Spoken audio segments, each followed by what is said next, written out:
as a Latina, as an entrepreneur, as a traveler, it was also important for me to be able to give other women of color someone to look up to, someone that they could see in more of a public position, in more of a leadership position, and know, hey, travel, maybe it's for me too. I see someone, she's a woman of color, she's succeeding in the travel industry, and I really wanted to step up for my community, and this is my opportunity to do that.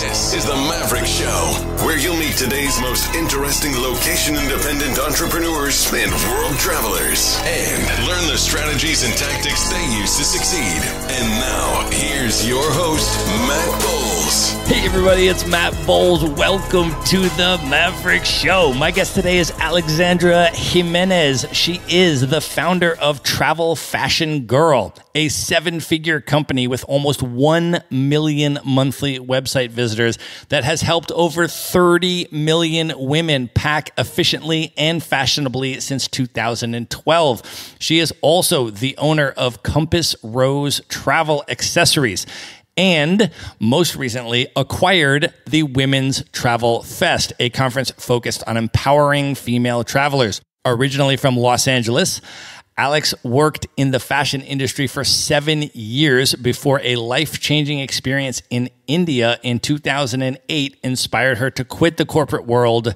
reimagine her entire path, and explore the world permanently. She travels the world with carry-on luggage only without sacrificing fashion and style, and teaches other women how to do the same, and has now been to over 50 countries.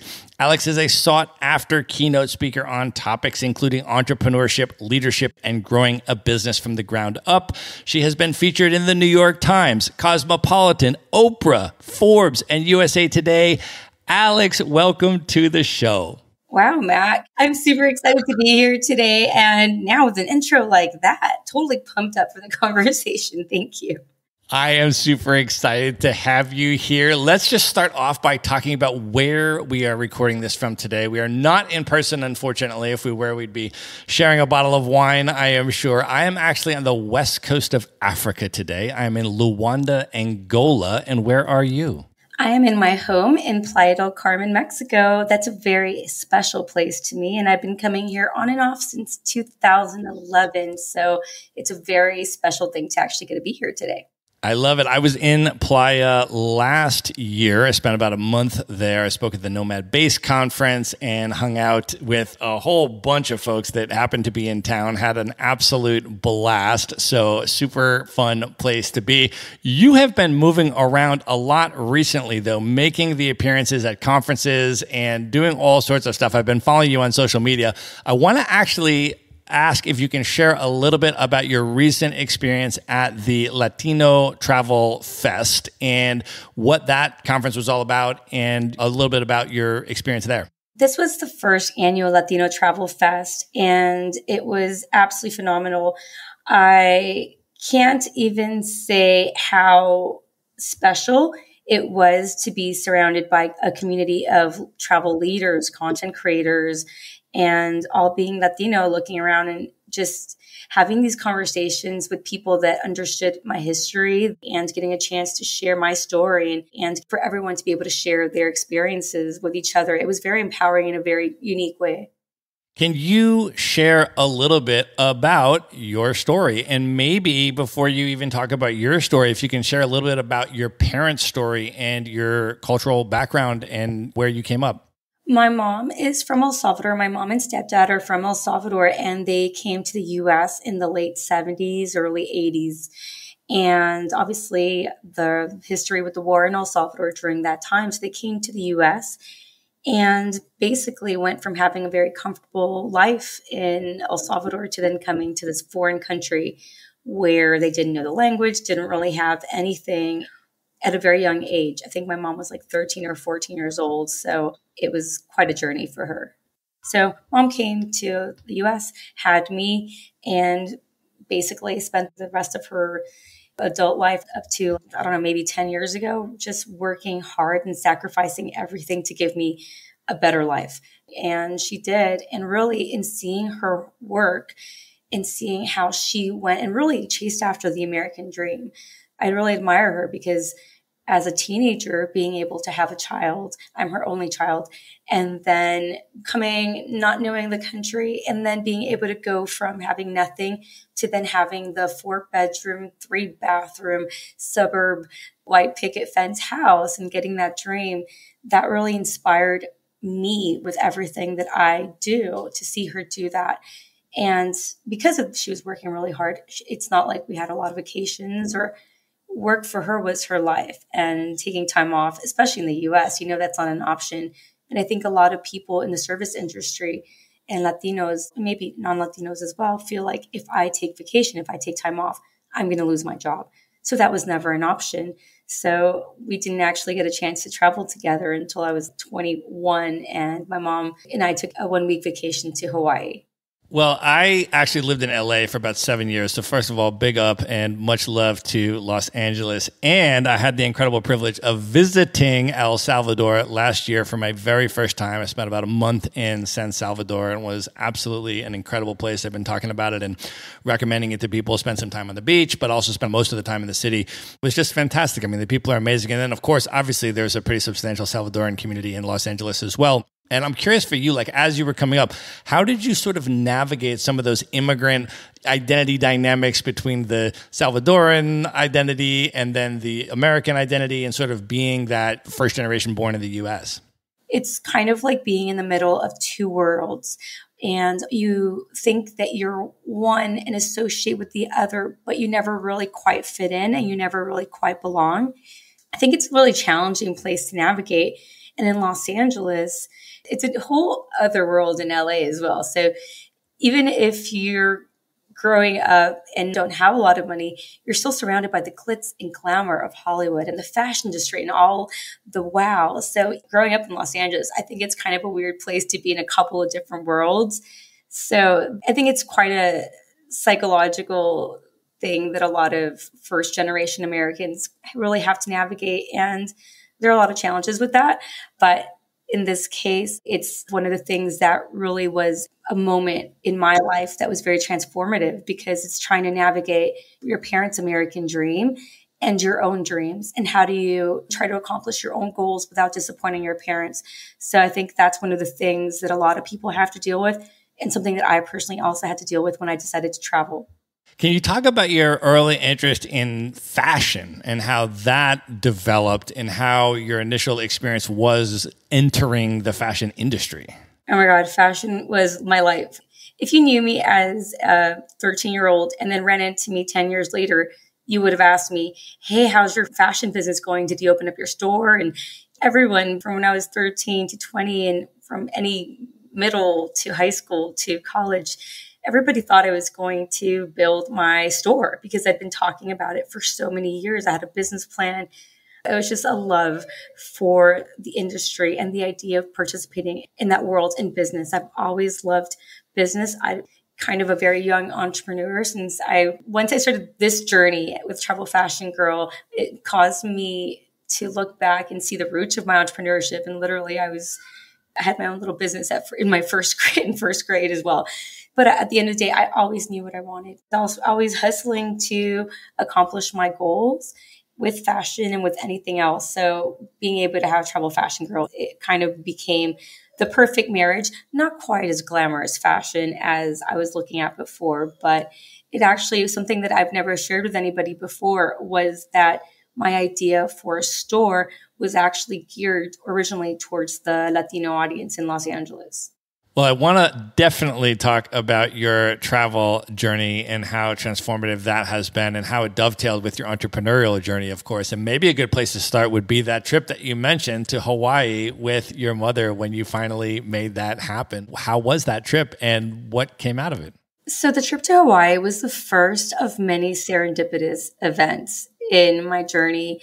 Looking back at that, everything really that I have now roots from that moment. My mom and I went on this vacation. Again, it was one of her first real vacation that she'd really gone on. And on the last day of the trip, I left the hotel before we checked out and I went and wandered around. I walked down the street and it was my first time really kind of being alone, but I did. And it was almost that first moment of being present in a foreign location. And as I was there, I was just thinking to myself, if I ever leave my job, I'm going to take 3 whole months off to travel. And that was a promise I made to myself as I walked down the street in Hawaii by myself. But then something else happened, something shocking. There was a woman that was running right past me and she turned around and looked at me and said, "Alex?" And it ended up being the VP of the company that I worked for, someone who I looked up to. And she knew who I was, first of all. And that was, wow, I know this person knows who I am. And then she said hi. She was really nice. Well, little did I know that at that moment, one, I made a promise to myself that would then actually come true in a few years and would completely change my life. And also running into the VP of the company from a career standpoint was game changing in itself because she ended up hiring me and moved me into the department where I would work as a sponsorship and events account executive and learn so much about what I know today and things that I've been able to implement into my business. So it was game changing from a career, from a life standpoint. It was really something that I could never imagine that one short walk on my own in Hawaii would result in. Well, I also want to ask you a little bit about your transition out of the corporate world. I know that the India trip in 2008 had a big pivotal role in that. Can you share a little bit about your experience in India and then a little bit about that transition? Well, at the end of 2007, the U.S. was slowly going into a recession. And as part of what was going on, the company I worked for, and I'd worked there for almost 6 years, and I always like to make sure that everybody knows how much I loved my job. I had an incredible corporate job in my early 20s, and I didn't want to leave the company, but I ended up leaving because I felt like they pushed me out. And that was really heartbreaking because I loved what I did.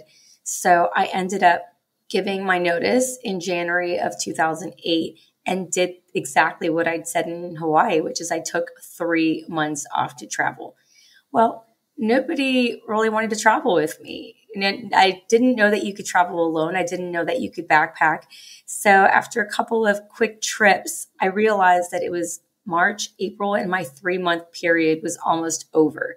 So I went online. I found this Canadian spirituality and yoga tour to India, and I booked it within 24 hours because I wanted to go somewhere, and I wanted to go somewhere that was completely different from what I knew. And I did. And on that journey, the people that were a part of the tour, the people that I met locally, they inspired me in so many different ways. And I thought to myself, what am I doing with myself? What am I doing with my life? Why are the kids at Best Buy kicking their parents for not getting them the new Xbox game? It was just like all these random things. I don't want to be a part of that. How can I exit? And I did. Before I left that trip, it was a 17-day trip, and 24 hours before I departed to the airport, I sent a message to my landlord and let them know I was giving them my 30-day notice for my apartment.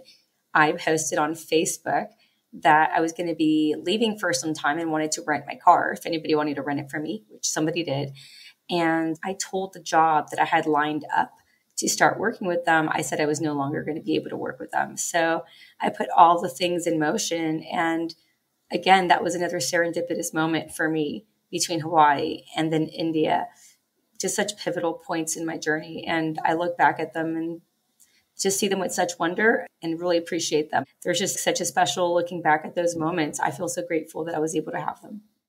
Well, you have been to a lot of places and you have traveled for many, many years. You've been to over 50 countries now. One of the experiences that I want to ask you about is your time in Africa. I have been on the continent for the last 7 months, and I've probably spent about 2.5 years or so of my travel journey on this continent. I think the particular experience I want to ask you about, though, is that you did an overland trip from Zimbabwe to Cape Town. I have not yet been to Zimbabwe, actually, so I would love to hear from you a little bit about what Zimbabwe was like, what you're up to there, and then how that particular experience was. Well, after I went to India, as part of my journey, I went to Africa. I went on an overland tour from, I think it was Johannesburg to Zimbabwe. And that was mind blowing. So I didn't get a chance to actually spend as much time in Zimbabwe or in particular Victoria Falls where I was. So I said to myself that I wanted to come back, which I did 2 years later as part of my round the world trip. And I did an overland tour from Kenya down to Zimbabwe. So I accomplished my goal. Well, that was the end of a round the world trip. So I was literally on my last $500 that I had, and I don't even think I had a flight home. So I needed to get from Zimbabwe to Johannesburg or Cape Town on a budget. So I had researched online that some tour trucks, like the overland trucks, if they were repositioning and they didn't have any passengers, that you might be able to offer them some money to go back to where they came from. And in this case, I did. I found an overland truck driver that I asked if he would take me back to Cape Town, if I could just join him. He thought it was really weird, but I did it. And another girl actually came with me on the trip, which was probably good. I was probably very lucky that it wasn't just me. I look back at this and I'm like, I would never do this right now. I don't know what I was thinking, but I did so much of that. That's just one of the many random things that I did in 2010 or as part of my journey.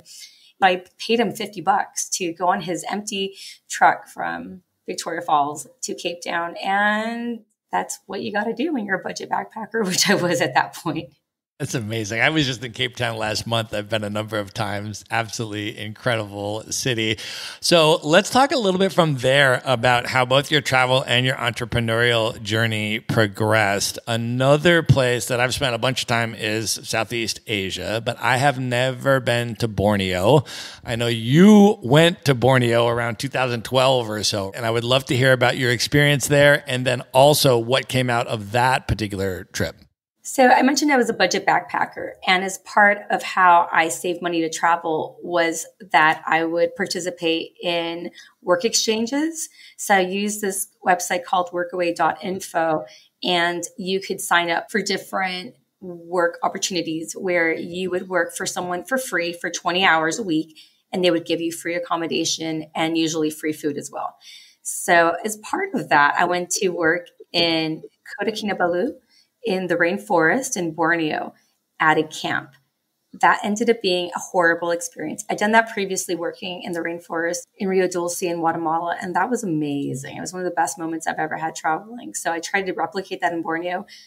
Big mistake. It was a horrible camp, and I ended up leaving there shortly after. And after having this plan, and then it kind of throws you off, well, I found myself in Sandakan in Borneo one morning, and I woke up and I have this idea for this website. I've been working on this idea, the content, for a year. I am so horrible with technology. I don't know how to start this website, but all I know is that I have to do it right now. How will I do this? I thought to myself, well, I can't go back to Los Angeles. It would be a fortune for me to live there. I have to get a job. I wouldn't be able to focus on the website. What if I went on Workaway? And I searched to see if there was any local opportunities in Southeast Asia where I might be able to stay for a month and work a little bit, but I wouldn't have to really spend money to be there. So I could just focus on my website. Within 2 hours, I'd found the most perfect work exchange where, again, this is one of those moments where the universe kind of brought to me. It's another serendipitous moment where I found a digital marketing agency that brought on travelers to write articles for them for free, 20 hours a week in exchange for accommodation. So I thought, wow, I don't know what digital marketing is, but maybe somebody there can help me launch my website. So literally I booked a flight, went there, and this journey ended up being what kicked off Travel Fashion Girl. And at this shared accommodation, I was in this house co-living and co-working with these people. And there was a professional social media manager in 2012, and there was a web developer. And these two people helped me launch my website. I mean, what are the chances that I would find the perfect thing? And also this digital marketing thing, it ended up being SEO. I learned how to do keywords, learned about SEO from day one when I was building my blog. So whether I did it perfectly or not perfectly, I started implementing SEO from day one from what I learned in this work exchange in Koh Samui, Thailand.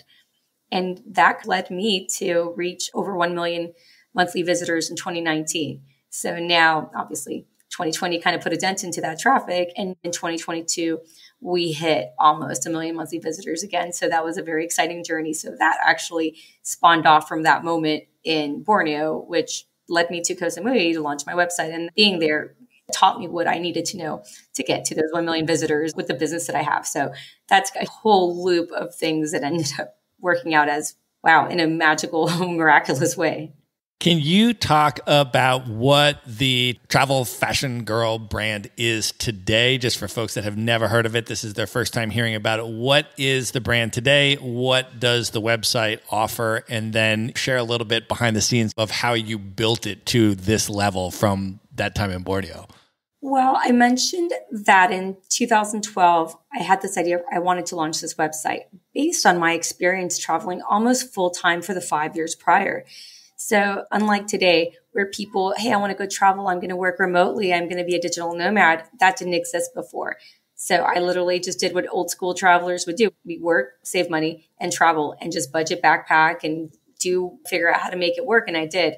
So I took all my experiences, and I found out that there was a lot of women were experiencing some of the same issues that I was. It all had to do with packing.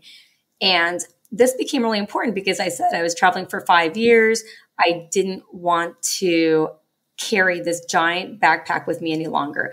I was tired of dragging around this backpack, going to hostels, guest houses every other night, packing and packing. And I would see these guys who just had this tiny backpack, jumping on a motorbike, looking so free, running through the train station. And I wanted that. So I was determined to go on this search to research how to travel lighter. And as I did, I interviewed other women that I met traveling and learned about their tips, learned about what worked, learned about what didn't work. And I wanted to put it all together because I realized this is an issue that I have to solve, and I have to stop other female travelers from having the same problem. So I launched Travel Fashion Girl with the intention of helping other female travelers learn how to pack lighter, learn how to pack what they needed, learn how to leave at home what they didn't need so they could pack efficiently, wouldn't have to be stressed out and make all my packing mistakes. So the purpose of Travel Fashion Girl and my 30-second elevator pitch is we teach women how to travel carry-on only for any destination in the world. And that's it. I love that. And I love that for so many reasons, including the fact that my experience is very similar. I left LA. That was the last base that I had before I started nomading. I've now been traveling the world for 10 years with no base. But when I started off, I had an unbelievable amount of luggage. It was crazy. And I was lugging it to Argentina and lugging it to Egypt. And I was just like, there has to be a better way. And so I also started studying minimalist packing, and particularly stylish minimalism, because I think one of the points that's really important that you just made is it's not difficult to just travel around to beach locations and wear the same bathing suit and flip-flops every day and just travel around with not a lot of luggage. The key is, how do you do it without sacrificing fashion and style? And so for me, that was the big thing. And I also do workshops at Nomad conferences on stylish minimalist packing, because I travel the world with carry-on luggage only, and my carry-on luggage includes a 3-piece suit and Ferragamo shoes and multiple ties and an espresso maker and a wine aerator and all of these other things that fit into my carry-on luggage. And one of the things that I love about Travel Fashion Girl when I started going through your website is the extent to which you have done this so comprehensively, and you have things broken out by destination and broken out by all of these different categories, and it's totally amazing. So I want to ask, though, maybe if you can just distill down, because one of the things that happens when I do a presentation on minimalist packing, and I'm mostly doing it about, here's what I bring, and here's kind of the audit of my luggage, and here's how I do this and this and this. And sometimes there will be women in the audience that might raise an objection and say, oh, well, you're a guy, so it's easier for you to travel with carry-on luggage.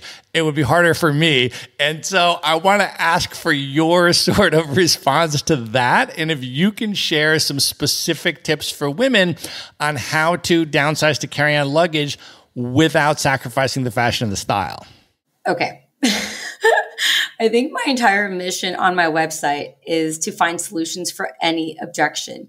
If someone says, well, I can't pack lighter because of this, if I can't pack lighter for this, I've got an article for it. There are over 2,000 articles with solutions for things that people don't even know about. I think it shocks people how much information we have. I think somebody joked that they could research how to pack for a camel ride and there would be an article about that on Travel Fashion Girl. Literally, we tell you exactly where, how to do it, what you wear for every destination, and then general, like what are the best travel pants? Here's 10 of the best options. What are the best jackets? What's the best carry-on suitcase?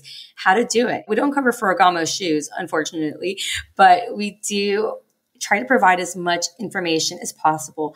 And the really cool thing about what we do is that it's all firsthand knowledge, either from me, from my community. Everything is original and everything is really bring together back from what I was originally doing, interviewing people about how to do it. Like I would have gone up to you and asked you, how do you do it? How are you traveling carry-on only? How are you doing it with a suit? And then I would take your information and put it together. Well, now with my Facebook group community of 85,000, that's what we do. And we put together the content based on that. And if anybody has an objection, I promise you, there is an article on Travel Fashion Girl giving you a solution for that. That's so amazing. And I totally agree, because sometimes they'll see the stuff that I bring and a bunch of the stuff I say, you don't need to pack this and this and this category of thing. And somebody will raise their hand and say, I need to bring this thing, whatever it may be, right? A special hair dryer for my particular hair, and I need this and it has to come with me. I'm like, great. Do you need a professional podcasting studio? And they're like, no. And I'm like, great. Well, just put the hairdryer where the podcasting studio goes and you're good, right? So it's like, figure out what your essential items are, even if they're not mainstream things. Like I travel with a portable espresso maker. For me, that's imperative. I use it 4 times a day. Like I'm not traveling without that. So I'm just going to figure out how to put that in and then pack the other stuff around it, right? I need a podcasting studio. Like that has to happen. It has to be professional grade. I need all this stuff that I'm using now. So that's going in next. And then I'm figuring out how to pack the rest of the stuff around it, right? And so you can really customize these things. And what I love about your website is exactly what you said. It is like the most comprehensive minimalist packing resource that I have ever seen. It's like every scenario, every location, every climate, every place, every possible thing you can imagine. Just go to your site, search by it, and you'll explain to them how to overcome that objection and how to do it. It's amazing. And you are the perfect example because you are so extreme. Who needs to pack a 3-piece suit? Who needs to pack a podcast studio? Who needs to pack an espresso maker? So if you can do it with packing all these things that somebody else wouldn't need to pack, then they can do it too. And I will just clarify a couple of things, carry-on only and fashion. So with carry-on only, I think the goal for me was to travel carry-on only, and it still is. And on the website now, as it's evolved, a lot of people, maybe they don't want to travel carry-on only, and that's okay. We're an equal opportunity website. So as long as you're taking the principles from packing and implementing them into your own style, maybe you just don't have 2 check bags. Maybe you have 1. So that's important to know. And from a fashion perspective as well, I didn't start it because I wanted to just go around the world in heels and all this designer clothing. I just wanted to be prepared. So I've always created the website in a way where it's not really about me. I've tried to give things that are neutral because that way everybody can customize it for themselves because style is really unique. So it's important for someone to be able to go and implement the fashion into whatever that interpretation may be, because fashion might be important to me and style, but for somebody else, their interpretation of fashion style might be different. And that's okay. Just coming in, taking the principles and doing it. Minimalist packing is possible. Even if you've got the 10-step Korean skincare routine, trust me, I've met women and I'm like, okay, let me see what you've done. Show me your skincare routine. Now let me tell you how to downsize it. I've got a solution for everything. Yeah, I think that's super important, right? Because that's one of the first things I say. I'm like, listen, I carry the things that I carry because they're the things that I want to have with me. I carry a suit because I just like to rock that in certain cities and to roll like that. I don't need that for business purposes. And if you're not the type of person that would want to have that, then by all means, definitely don't pack that. And instead, pack things that are going to be more aligned with your fashion and style sense. And so that's the whole point, is being able to customize it for you. And one of the other things that I do is I travel the world full time with no base, and I travel to multiple climates. So my carry-on luggage is what I take to go skiing. It's what I take to go to the beaches, It's what I take to go to a really posh rooftop lounge in Tokyo. It takes me everywhere. And so sometimes it's very easy for people if they're not full-time travelers, because like, oh, I'm just packing for a trip. I just have to go for like 1 month and I'm going to go to like the same climate. That's super easy. And then it starts getting more advanced techniques. If you're like, okay, all of the material items that I own are going to fit into a carry-on luggage, and that's going to take me to every single climate in the world. And now you start getting into other types of techniques about how to do that. But it's really customizable to what are your needs, what is your travel style, what is your personal fashion, and then how do you want to do this in a way that's going to allow you to be minimalist, but also maintain your sense of style and also be prepared for whatever climates you're going into. And that was exactly my issue. I realized I'm never going back home. I've been traveling for 5 years. I'm not going back to Los Angeles. I don't even have a home. I have no closet. I'm living out of a carry-on suitcase. How do I make that happen? I don't know where I'm going to be in the next couple months, but I'm not going to be home to figure it out. And I'm not going to buy a whole new wardrobe because I'm saving all my money to travel. So that was a really big part of my mission, is how am I prepared for all the climates, all the activities? And if I could travel carry-on only as a full-time traveler that had no idea where I was going to end up, then you should be able to do it on a 7-day vacation or even on a 1-month trip. There's a way. The whole point is you don't need everything. You can customize it to your own needs. And we show the extreme examples. You might not need to carry all your key scuba diving equipment. I don't have podcast gear. Like you said, you need that hair dryer. I don't need the hair dryer, but I need my dive mask and my dive watch. That's important. So everybody kind of replaces it, because not everybody's like, I need all my beauty products and I need my hair dryer and I need my podcast and I need all the things. Everybody has their thing. Prioritize and then fill in the blanks after. The other thing that I have found that is super amazing about doing this is that when you buy fewer things, you can buy nicer things. So if I only own one pair of dress shoes, I can justify having that be a pair of Ferragamo dress shoes if I only own one pair. And similar with everything else that I own. If everything that I own fits into carry-on luggage and I only own a small number of things, far fewer than other people would, then with the same budget that other people have a whole closet full of stuff, I can have really nice stuff. And that is a very fun, I think, and nice benefit of minimalist packing. Okay, and that brings up 2 points. One is people spend a lot of money on things because they're good enough, they're cheap, why not? I had a friend who had a closet full of clothes, but always wore the same things. And she'd come back from Walmart with 5 new pairs of leggings because they were like $5.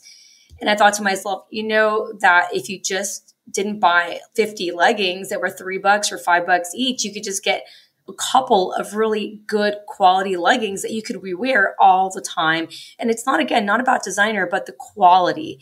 Let's say travel pants. That was a big one for me, because pants are the thing where you could have 1, 2, 3 pairs, and they can be so versatile. You don't need to have like 100, and they could be the right things, whether you're home or whether you're traveling. And this brings up another point, that a capsule wardrobe, we walk into our closets all the time and we still look and say, I have nothing to wear. So that brings up a whole other topic, which is about what makes you feel good. And when people are saying, I have nothing to wear, they're really saying, I have nothing to wear out of the 1,000 items that are in my closet that makes me feel good. So if you wouldn't have spent all the money on the 1,000 items in that closet, but you decided to get the one pair of shoes, and in your case, there were the Ferragamos, you would have just the 10, 15, 20 pieces of things that are perfect for you, that make you feel good, that you can always go into your closet and be like, I always know what I want to wear. And I don't even have to look in the mirror, because these things are so perfect. They're so me that I don't have to worry about anything else. And these principles, they've changed the way I see things from a fashion perspective. I've seen minimalism from the way that individuals spend money and how I want to spend my money.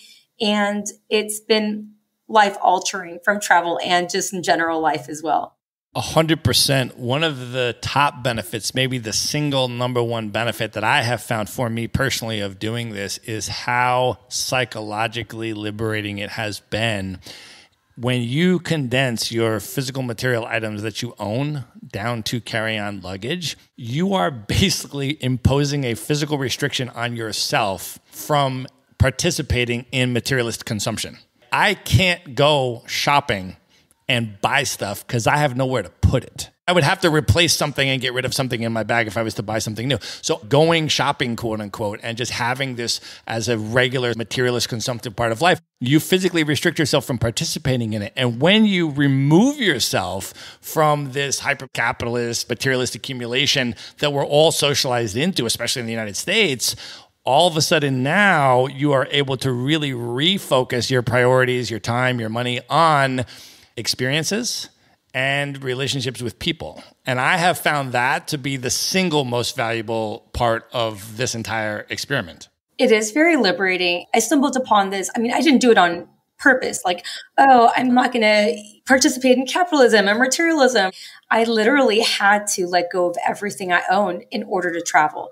I literally sold all my clothes. I ended up selling my car, my furniture, everything, because I couldn't be attached to anything. And after making those final changes, like 2012, 2013, I didn't really have anything to lose. I didn't really have anything holding me back.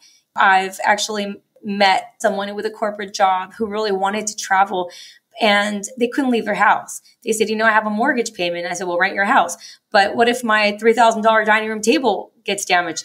And then now that table is keeping this person from traveling. So as an example of our things holding us back, but traveling is possible. It's just about prioritizing. 100%. And I think to your point, the way that we're socialized and marketed to and all of that, both in terms of what shows that we have more status and stuff like that, as well as just the constant barrage of consumers marketing to us. It's like, oh, I want to buy this thing and this more expensive thing, whether it's a nicer car or it's a bigger house or it's a this or it's a that. And then all of those things increase our geographic restriction, to your point. And it moves us further and further away from location independence, which for you and I is the most incredibly liberating freedom, that I would not trade my location independence for anything. And so that's sort of the irony, is that the bigger the house and the more expensive the car and the this and the that and the more stuff you accumulate, the less location independent you typically become. And so I think the other thing too is that when you stop spending money on more and more and more and more material things, you can reallocate that to more incredible experiences, even if you want those to be expensive experiences. I can remember I went to my first ever 3 Michelin star restaurant. It was 5 years ago, and it was in the Basque country in Donostia, which the Spanish call San Sebastian. And I went there with a friend of mine, and it was a 7-hour dinner, and it was a wine pairing and everything, and I ended up paying like $450 for this dinner. And I told people, and people that have never been to a 3 Michelin star restaurant or whatever, I said, that's insane. Why would you pay $450 for a meal?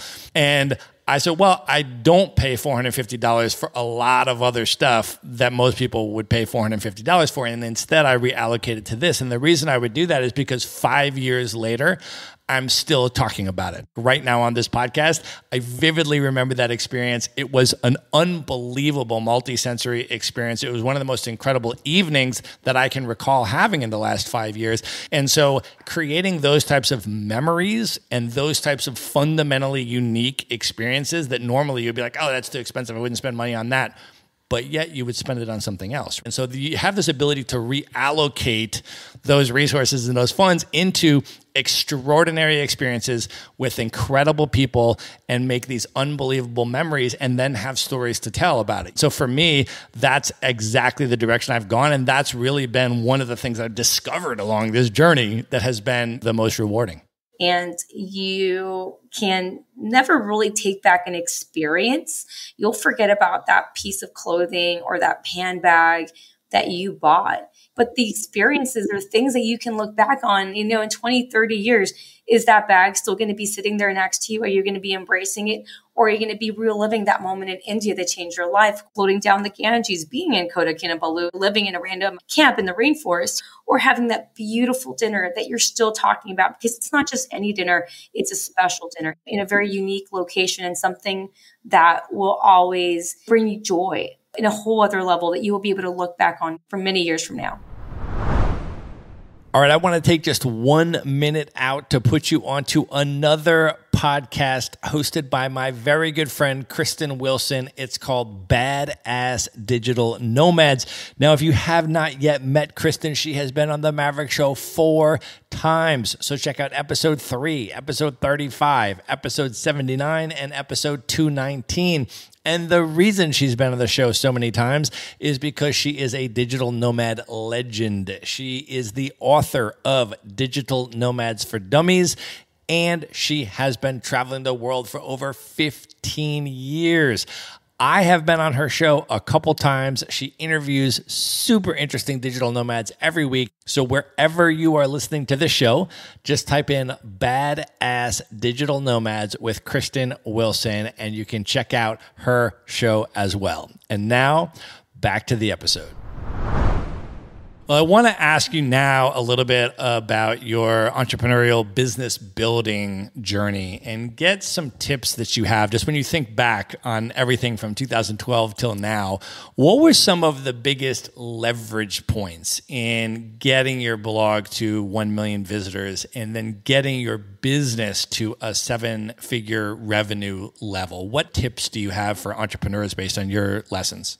I think the underlying theme is really setting your priorities very clearly.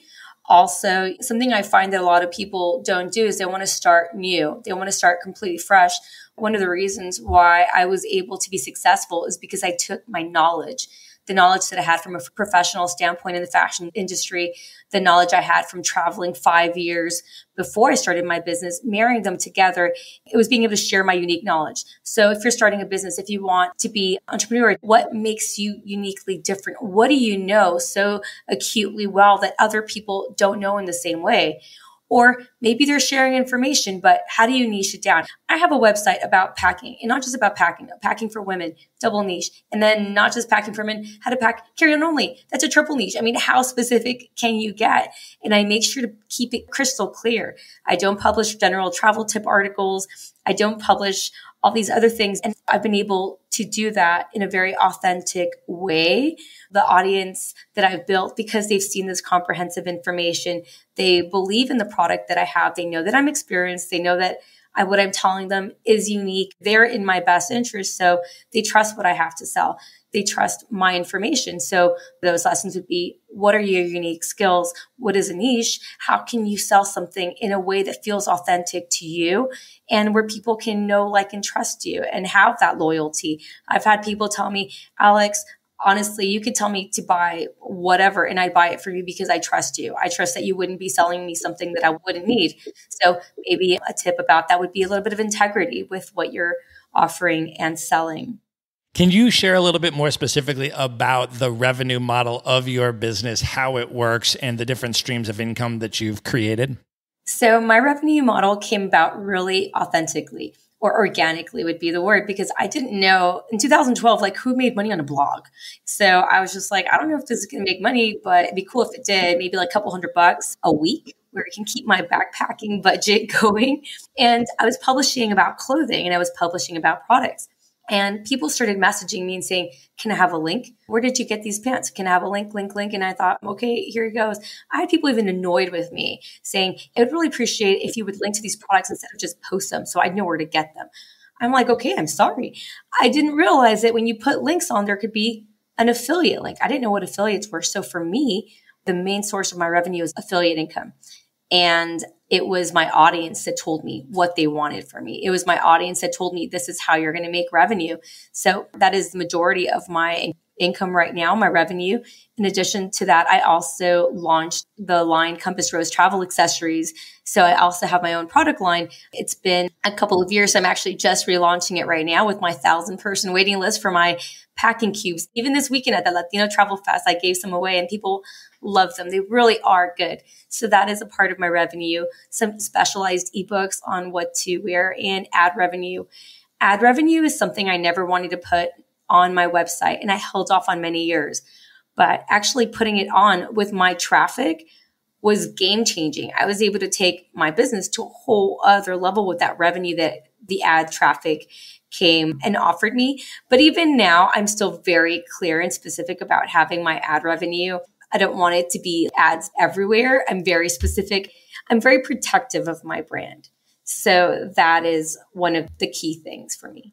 And can you talk specifically about building a remote company and managing a fully distributed team and building company culture in a fully remote company and those types of things as you scaled up? What lessons or tips do you have on the remote business side? I think when you start working online, the first thing people tell you is that you need a VA. I guess that does have to do with my virtual company culture, because I'm not seeing my team as VAs. I'm seeing them as people. They are my team. And nobody works full time for me as a salaried employee. Everybody's a freelancer. However, I don't treat them like just a VA, such an impersonal word for me that I hear used and thrown around a lot. And I don't treat them just as freelancers. I bring them together. We have conversations. We have team meetings. I ask them what they think about what we should do. They incorporate their own ideas. They share their input. And I've even brought them together for retreats. And that actually was a very game-changing moment to bring people together. But virtually, there's a lot of trust. There's a lot of resources now, especially that didn't exist when I started. So I use Hubstaff. It's absolutely incredible. I can't recommend it enough. I started off by hiring people on Upwork. And in many cases, that's still where I could look for new team members and then move them on to Hubstaff. Hubstaff has a very low fee for what you get. And basically, everybody downloads this sort of payroll thing onto their phone or their laptop. So they just clock in when they work. And every Monday, they get paid automatically. I don't have to go and approve everything. I don't have to do any accounting. They know they're going to be getting their paycheck. It's a really great system. And it also protects you and them, because Hubstaff takes screenshots of someone's screen while they're logged into work every few minutes. And I've always been very transparent when I hire someone.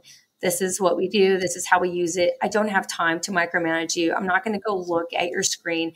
However, if I see something off, this is my way of going to verify what's happening, just to see, are you working? Maybe something was just delayed, and it protects you because you don't have to validate yourself and your work to me, but it also protects me to ensure that you're not watching The Bachelor on my time like someone did when I hired them to be my social media manager several years ago, which was one of the first and only times I've had to let someone go because of that. But the majority of people are trustworthy. It's a very rare occurrence, and I've worked with tons of people over the years. Well, we will link that up in the show notes. I also want to ask you about your acquisition of the Women's Travel Fest. For folks that have not even heard of the Women's Travel Fest, can you talk about what it is? And then now that you are the owner, what is your vision for the future of the brand and the event? Women's Travel Fest is a conference that brings together women all over, usually the US. I'm coming internationally, and really as a celebration of travel, as a celebration of our love for seeing the world, and also as a sense of empowerment. Not only are people learning about travel skills through industry leaders, but they're also being uplifted to be able to accomplish the things that maybe they don't know are possible, or they haven't even learned about the new aspirations that they might have. I attended this conference for the very first time in 2019, and it was life-changing. Even though I'd already traveled to over 50 countries, I had a successful travel business. It was something different and very unique. The community that Kelly Lewis, the original founder, had put together was so warm and welcoming. And I've been to many conferences, but that one was truly special. When I found out that she was selling it, I knew that I needed to be a part of it. It was something that I wanted to do, not just to continue her community, not just to continue her conference, but also for me as a Latina, as an entrepreneur, as a traveler. It was also important for me to be able to give other women of color someone to look up to, someone that they could see in more of a public position, in more of a leadership position, and know, hey, travel, maybe it's for me too. I see someone, she's a woman of color, she's succeeding in the travel industry, and I really wanted to step up for my community. And this is my opportunity to do that. That's so amazing. All right, Alex, I want to ask you one more question and then we'll wrap this up and move into the lightning round. When you think back now about all of the travels that you've done and places you've been and experiences that you've had, what impact has all of that had on you as a person, and why do you continue to travel? Why are you still so passionate about it? What does travel mean to you? Now it's a chance to renew, to refresh, to really energizes my soul. It gives that to me. And something that I do that I really encourage other people to do when they're traveling is to disconnect. Take all your pictures in that destination, get all of them. Don't spend 5 hours on that beach in Tulum taking pictures. Knock those beautiful Insta pictures out within 30 to 60 minutes, then hang out for 4 hours and be present in that beach and look at where you are and let magic happen, because those moments for me being around the world, just existing, have been absolutely transformative. Amazing. I think that's an amazing place to end the main portion of this interview. And at this point, Alex, are you ready to move in to the lightning round? Let's do it, Matt. Let's do it. The lightning round. All right. What is one book that has impacted you over the years you'd most recommend other people check out? The Celestine Prophecy. I don't know if you've heard about it. It's sort of a travel journey that has some underlying spirituality themes. And I started reading it on that trip in India in 2008. So it resonated with me and it felt so aligned with where I was and what my journey is. So I continue to reread it over the years whenever I want to bring myself back to that moment. What is one travel hack that you use that you can recommend to people? Carry-on size packing cubes, obviously. Packing cubes were the key ingredient that helped me reach my goals of traveling carry-on only. Well, we're definitely going to link that up in the show notes so folks can go check out your travel cubes and all of the other amazing stuff that you have to offer. Alex, if you could have dinner with one person who's currently alive today that you've never met, just you and that person for an evening of dinner and conversation, who would you pick? It's Madonna, because this is somebody that from the very beginning, I would probably as a little girl, you're not supposed to be looking at Madonna, right? She was everything bad that everyone shouldn't be. I even got in trouble at school for wanting to perform one of her songs. That's like the talent show. But it was the first person who I saw kind of breaking the mold, breaking the rules, doing whatever she wants, something different, and just being so non-apologetic about it. And however she's evolved over the years, I really don't follow her anymore, but just seeing that this was sort of an icon that really kind of influenced me and a little bit of that fashion from that beginning. Yeah, that's who I'd have dinner with. All right. If you could go back in time knowing everything that you know now and give one piece of advice to your 18-year-old self, what would you say to 18-year-old Alex? I've got 3 things. I'll make them quick. 1, invest in stocks. That's something that you can totally comprehend on your own and ignore your friend's brother who told you that it was too late to invest in some stock that you wanted to invest in when you were like 19. Number 2 is sign up for credit cards. Obviously, don't go into debt, but pay all of your credit cards off with reward earning, mile earning points. So you never have to pay for a flight ever again. And 3, you always have time to make for the people that matter to you. You can always take those flights. You have nothing stopping you from taking those flights to go see and spend time with that special person because they might not always be there. All right, Alex, of all the places you have now traveled to, what are your top 3 favorite destinations you would most recommend other people should definitely check out? Bonaire, if you're a scuba diver. I love scuba diving. For me, that's everything, more so than travel. Thailand, if you just want to have a great time in a beautiful destination that's not going to cost you too much. But really, I think Thailand's almost like the country of possibilities. The third one would be Guatemala, because it's one of the most underrated countries and it's so beautiful. I feel like nobody knows about it. And it's this hidden treasure that's so close to the US. Like Guatemala is amazing. One of my top 5 countries in the world. Amazing. All right. Last question, Alex. What are your top 3 bucket list destinations? These are places you have not yet been, highest on your list you would most love to see. I would like to go to Palau, because obviously scuba diving destination. I would like to go to Lembeh in Indonesia, also another scuba diving destination. And third, I guess at some point I stopped collecting passport stamps and I just wanted to go back to all the places that I've been. I went to Greece and Croatia the first time last year and I'm like, I need to go back. I want to go back to Bonaire all the time. I want to go back to Thailand. I love coming back to Playa del Carmen. I don't know. I almost don't really want to go anywhere new. I'm happy to go do that. And obviously it's something I'm always excited to do, but I don't need to add countries to my list. I just want to go to the places that make me feel so happy. I want to go back to my happy places. Awesome. All right, Alex, I want you to let folks know at this point how they can find you, follow you on social media, check out your unbelievably comprehensive website, all your packing resources, your products, and everything else. How do you want people to come into your world? Head over to travelfashiongirl.com where you can check out the world's most comprehensive resource on packing. And also you can follow me on Travel Fashion Girl at Instagram to learn more about my Compass Rose travel accessories. You can also learn more about those on Travel Fashion Girl or head over to Amazon and search for Compass Rose travel accessories packing cubes and you will find them there. And lastly, Women's Travel Fest. If you're interested in learning more about that conference, it's womenstravelfest.com. And also you can follow Women's Travel Fest on Instagram. All right, we are going to link all of that up in one place in the show notes. So if you didn't get all of that, you can just go to themaverickshow.com and go to the show notes for this episode. And there we will have all of that listed out in one place. You can just click on the links from there. Alex, this was amazing. Thank you so much for coming on the show. Thank you, Matt, for having me. I had a lot of fun. So thank you for giving me a chance to share my journey with your audience. All right. Good night, everybody.